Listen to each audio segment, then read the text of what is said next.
Hello friends, कैसे हैं आप सभी। आ चुके एक नए वीडियो के साथ और इस वीडियो में हम बात करने जा रहे हैं कि आखिर भारत में ऐसा क्या हो गया कि दोनों हाउस, लोअर हाउस और अपर हाउस यानी लोकसभा और राज्यसभा दोनों में एकदम बवाल छिड़ गया, एकदम जंग सी छिड़ गई है। और ये जंग हुई है कांग्रेस वर्सेस बीजेपी के बीच में। जी हाँ, जहां एक तरफ रूलिंग पार्टी बीजेपी है तो वहीं दूसरी तरफ अपोजिशन पार्टी कांग्रेस है। और उसकी मेन वजह है संविधान। जी हाँ, जो संविधान भारत की रक्षा करता है वही संविधान आज दो लोगों के बीच में लड़ाई की वजह बन गया है। और इसकी वजह की शुरुआत, इन सब चीजों की शुरुआत हुई है कर्नाटक से।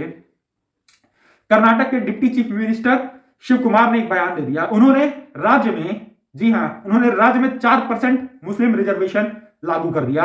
और यह रिजर्वेशन मुस्लिमों को मिलेगा, वो भी सरकारी ठेके में। इसका विरोध वहां के अपोजिशन के लोग कर रहे थे, लेकिन इसके बावजूद वहां पे कांग्रेस की सरकार थी। यही वजह से उन लोगों ने मिलकर यह पूरा का पूरा रिजर्वेशन लागू कर दिया।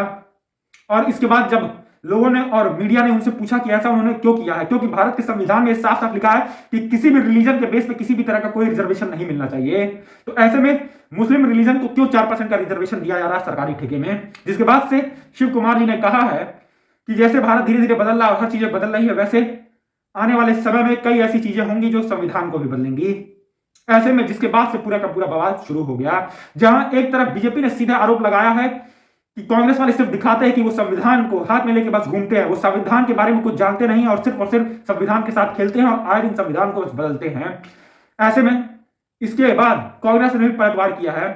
कांग्रेस के मल्लिकार्जुन खड़गे जी ने भी इसका जम के विरोध किया है और कहा है कि कांग्रेस के जो डिप्टी चीफ मिनिस्टर थे कर्नाटक के, उन्होंने ऐसा कोई बयान नहीं दिया है। कांग्रेस ने हमेशा कोशिश किया कि संविधान को बचाने की, और संविधान को बदलने का काम सिर्फ और सिर्फ बीजेपी वालों का है। लेकिन यही वजह थी कि दोनों लोग में बड़ी ज्यादा गर्माहट हो गई और लोकसभा और राज्यसभा दोनों ही जगह बड़ा ही ज्यादा बवाल हुआ है। इसी के साथ मैं बता दूं कि जेपी नड्डा ने भी सीधे ही निशाना साध दिया कांग्रेस के ऊपर।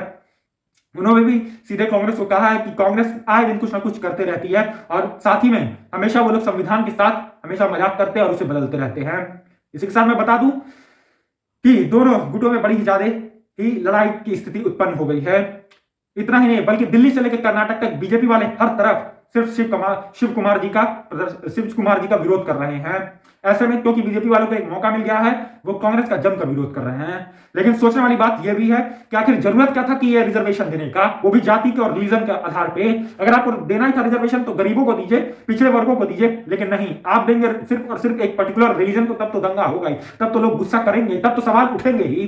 हालांकि मैं बता दूं कि कर्नाटक के deputy chief minister Shiva Kumar ने कहा है कि मेरे बयानों को तोड़ मरोड़ कर पेश किया गया है। लेकिन ऐसे में सोचने वाली बात यह है कि जहां एक तरफ कमान से तीर निकल जाता है, वहीं मुंह से दूसरी तरफ अगर शब्द निकल जाए तो फिर वो वापस नहीं आ सकते। आप कितना भी कह लें कि आप ऐसे नहीं कहें वैसे नहीं कहें, जो बात आपने एक बार कह दी आप उसको पलटे नहीं सकते हैं। ऐसे में आप क्या राय है, अपनी राय हमारे कमेंट सेक्शन में दीजिए। साथ ही साथ मेरे चैनल को सब्सक्राइब कीजिए, वीडियो को लाइक कीजिए। Thank you.